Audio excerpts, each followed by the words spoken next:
Alors, on est prêt? Et action.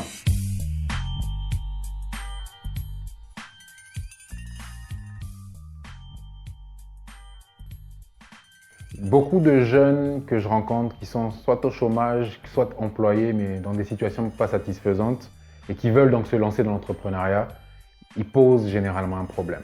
Le problème du fait que l'entrepreneuriat, ça demande beaucoup d'argent, ça demande un capital, ça demande des investisseurs.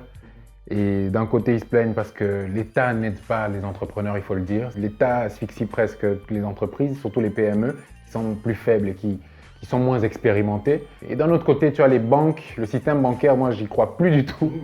Parce qu'elles n'accompagnent pas réellement les entrepreneurs. C'est OK, on a besoin de votre argent, mais on s'en fiche de votre capacité à vous développer réellement. Et ça, je trouve ça dommage.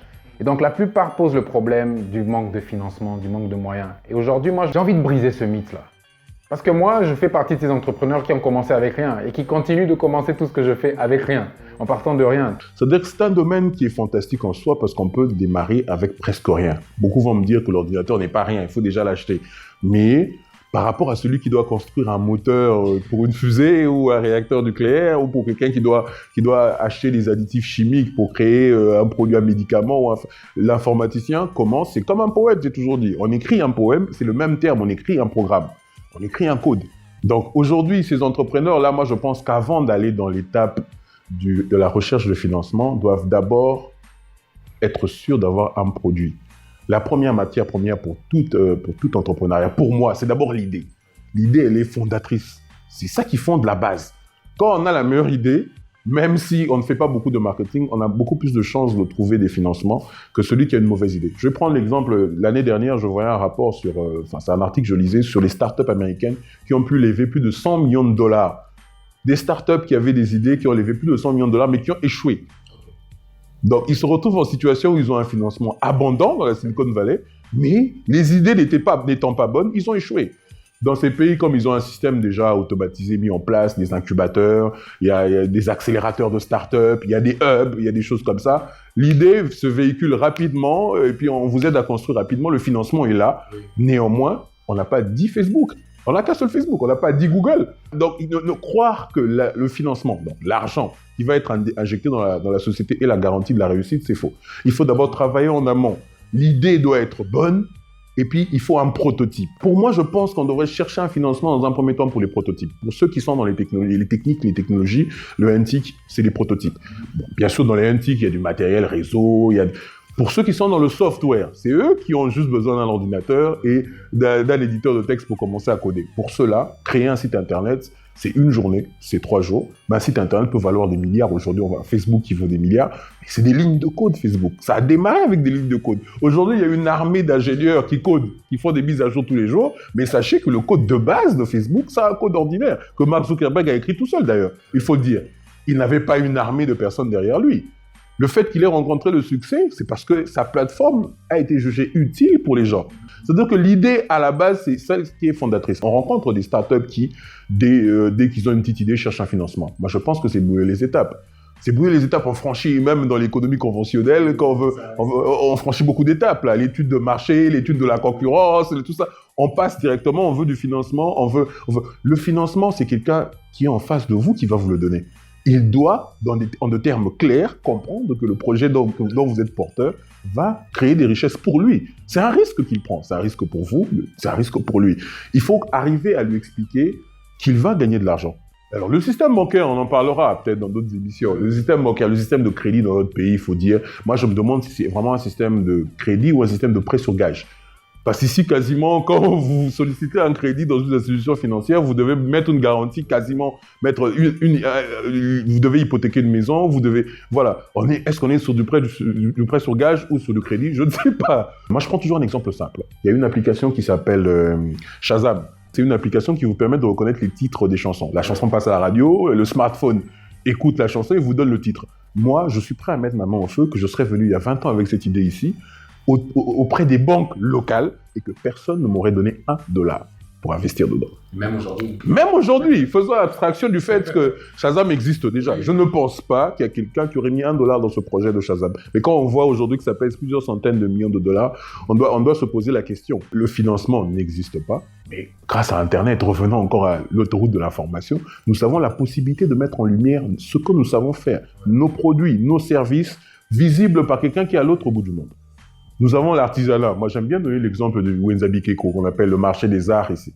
Mais ceux qui sont dans le marché des arts, s'ils intègrent réellement le antique dans leur commerce, ils peuvent réussir à montrer à un Norvégien qui vit au nord, à l'extrême nord là-bas, qu'ici il y a des statuettes en malachite qui sont jolies exposées dans une maison, et ça peut créer de la richesse. Et ça peut créer une vraie industrie, et de production, mais de consommation. Ça peut créer un vrai marché mondial. Il suffit de voir comment nous, aujourd'hui, via des sites comme les AliExpress, comment on achète, ou Amazon, comment on achète tout ce qui est fait partout dans le monde, et c'est de plus en plus facile et accessible. Ça t'est livré en 2 semaines via la poste, sans forcément payer des frais exorbitants supplémentaires. Mais ça, pour moi, aujourd'hui, c'est clair que il y a de plus en plus de types de business et de commerce qui ne demandent pas les yeux de la tête pour pouvoir être démarrés. Surtout que toutes ces plateformes n'inventent pas le commerce. Elles se basent sur des commerces qui existent déjà. Amazon, c'est un ensemble de magasins. Les articles ne sont pas fabriqués par Amazon. Amazon fait du stockage, du déstockage, de la logistique en gros. Mais Amazon réunit des acteurs, des vendeurs. Mais Amazon ne produit rien. C'est comme Airbnb n'a pas de maison. Il met des maisons en location en ligne. Exactement. Et moi, peut-être le meilleur exemple, l'exemple dont je raffole le plus, c'est Uber. La plus grande société de taxi au monde ne possède aucun taxi. Tout ce qu'ils font, c'est trouver une demande des gens qui ont besoin de prendre un taxi en sécurité et trouver des chauffeurs de taxi qui ont besoin de clients. Et ils les mettent ensemble. Et surtout, ils se basent sur un business, le taxi, qui existe depuis. Et il utilise juste les antiques pour apporter un projecteur, un éclairage nouveau sur ce métier. Le métier existe déjà. C'est comme je disais, les Big Echo existent déjà, les chaises à Delvaux existent déjà, le foufou est déjà produit ici, il existe. La musique congolaise, encore là on n'en parle même pas, parce que Apple fait des milliards de dollars avec iTunes, ils vendent de la musique. Pourquoi nous ne vendrions pas notre propre musique? Nous avons aujourd'hui les moyens de paiement nécessaires, nous avons la technologie. J'insiste encore, créer une plateforme pour vendre des chansons, c'est du HTML, du CSS, du PHP. C'est des langages informatiques à la portée de toute personne dotée d'un minimum de QI. Il ne faut pas être un génie pour faire de l'informatique, c'est une idée reçue qui est complètement fausse. Et donc, nous avons la musique. Nous devons capitaliser sur les fondamentaux qui font notre richesse culturelle, la musique. Les arts, la sculpture, ça existe déjà, nous n'allons pas inventer. Nous allons faire des arts 2.0 dans ce sens que nous allons commercialiser notre art. Nous allons permettre au monde entier de voir que nous sommes capables de produire quelque chose. Nous avons des maisons, les gens cherchent des maisons, il faut les mettre en contact via une plateforme. Nous avons des gens qui cherchent du travail, il y a des agences de placement, des chasseurs de tête, il faut les mettre en contact. Nous avons des sociétés qui produisent des produits qui doivent être consommés par d'autres. Il faut créer une plateforme pour les mettre en contact. La technologie pour créer ces plateformes existe déjà, elle est à la portée. Il y a plus d'une centaine de personnes dans cette ville, je dirais même 1 millier, qui sont capables de le faire. Il y a quand même déjà de plus en plus des entreprises locales qui commencent à se former sur ce modèle aussi. Ça montre qu'on y est déjà.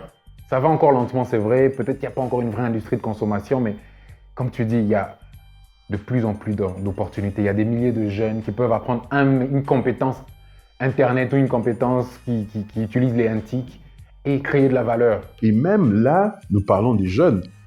Les jeunes, il y a les sociétés, il y a des sociétés qui ne sont pas dans le antique ici. Nous avons des entreprises avec un capital de plusieurs millions de dollars qui opèrent en République démocratique du Congo, mais qui n'utilisent pas les antiques, qui sont encore sur papier. Et c'est vraiment inquiétant parce que ça, s'informatiser, c'est vrai que tous les managers d'entreprise croient que s'informatiser, ça coûte une fortune. C'est une idée reçue, c'est dans les schémas mentaux des gens, c'est comme ça, l'informatisation, c'est appelé IBM qui quitte les États-Unis pour venir ici, alors que la main-d'œuvre locale existe. Mais cette entreprise, si elle décide de s'informatiser, c'est des jeunes programmeurs, des jeunes informaticiens qui ont du travail. Et il y en a des centaines. On a une fédération des entreprises du Congo, ici, la FEC, qui a des membres, parmi ces membres qui ne sont pas informatisés. Donc, il y a moyen d'utiliser cette main-d'œuvre disponible. Elle n'est pas abondante, mais elle est disponible, mais elle n'a pas de travail déjà, celle qui est disponible. Et si elle commence à être utilisée, ça va motiver, ça va créer la vocation dont tu parlais. Ouais. Jusqu'à l'État, parce que nous avons les plus petites entités de l'État, les communes qui sont les plus proches de nous. Obtenir un document à la commune vous demande, à Kinshasa, c'est une grande ville, les communes sont énormes. Il faut se déplacer parfois, faire des kilomètres pour obtenir un document qui peut être dématérialisé totalement, passé en numérique et reçu en email ou livré par la poste. vous payez avec une monnaie, la commune vous fait un acte de naissance, on le signe par le bourgmestre, 3 jours après, la poste vous livre. Mais on ne veut pas se faciliter la tâche. L'État reste encore sur papier, il faut qu'on se le dise. Si on arrive encore à avoir des coupures d'Internet de plusieurs jours et que l'État ne se plaint pas, ça veut dire que l'État n'est pas dans le NTIC, l'État est encore sur papier. Et là, nous accusons un retard, un énorme retard pour nos voisins. L'NTIC a surtout vocation à nous faciliter la vie. C'est vrai que nous aimons bien le volet ludique des NTIC, mais il y a aussi un volet qui est censé nous faciliter la vie, nous faire gagner du temps pour nous faciliter notre travail en gros. Il y a une anecdote que j'aime bien raconter, c'est une histoire. J'ai un boutiquier qui s'appelle Cédric, qui est juste au coin de chez moi. Le monsieur vend, il gère toute sa boutique, il n'écrit même pas sur un papier. Donc il vient, j'ai déjà été personnellement témoin, à un moment, il y a quelqu'un qui vient emprunter de l'argent dans sa boutique, le monsieur prête à son client et il ne note pas. Mais je lui dis, mais enfin, vous avez dans votre poche un smartphone Samsung qui vous a coûté $600 et dont la puissance de calcul, on l'a dit ici au début, est 120 millions de fois plus puissante que ce qu'on a utilisé pour se poser sur la Lune. Cet outil-là, ce cerveau artificiel qui est là, peut vous aider à gérer votre boutique, à vous apporter la prospérité et à améliorer votre business. Mais vous en faites quoi? Vous allez sur Facebook et dans les choses sérieuses, vous faites des calculs mentaux. Il y a des applications pour gérer des petites boutiques, des choses comme ça. Mais vous voyez le smartphone comme un objet, surtout, c'est devenu un objet de bien-être social, pour montrer une position sociale, plus qu'autre chose. Mais dans le fond, c'est une puissance de calcul. Il faut voir le smartphone comme une puissance de calcul. En fait, on est simplement à l'ère de l'information absolue, mais le taux d'ignorance est encore plus grand même. Même dans le domaine où on va pleurer à cause du chômage, alors que le chômage peut être combattu partiellement, du moins. Tout le monde ne va pas aller dans les NTIC, mais c'est un gros domaine qui génère des milliards de dollars dans d'autres pays. Pourquoi nous n'irions même pas chercher un de ces milliards de dollars chez nous? Ce serait déjà beaucoup avoir une industrie congolaise qui génère autant. L'objectif des NTIC, vraiment, pour moi, je pense que dans le commerce, c'est le domaine dans lequel nous pouvons profiter. Parce que nous n'inventerons rien dans le commerce. Créer un jeu vidéo, c'est inventer de A à Z. Le commerce existe déjà. Tout ce qu'il faut faire, c'est véhiculer l'information pour qu'on puisse acheter vite, plus rapidement, et se faire livrer plus rapidement. C'est ça le e-commerce. Et nous devons être accompagnés. Il faut qu'il y ait une structure légale qui accompagne tout ça. Il faut que, bien sûr, les consommateurs soient protégés, les clients.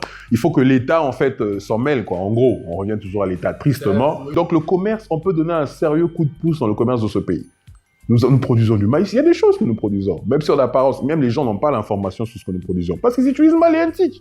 Ils ne savent pas qu'à l'Équateur, nous produisons du maïs. Ils ne savent pas à quelle saison nous produisons.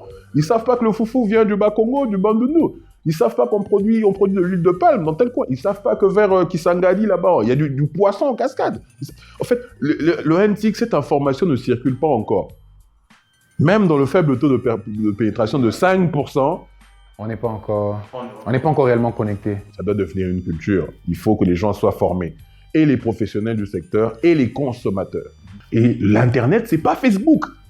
Vous avez des opérateurs de téléphonie qui vous donnent des forfaits réseaux sociaux. 1 gigabyte de forfaits réseaux sociaux.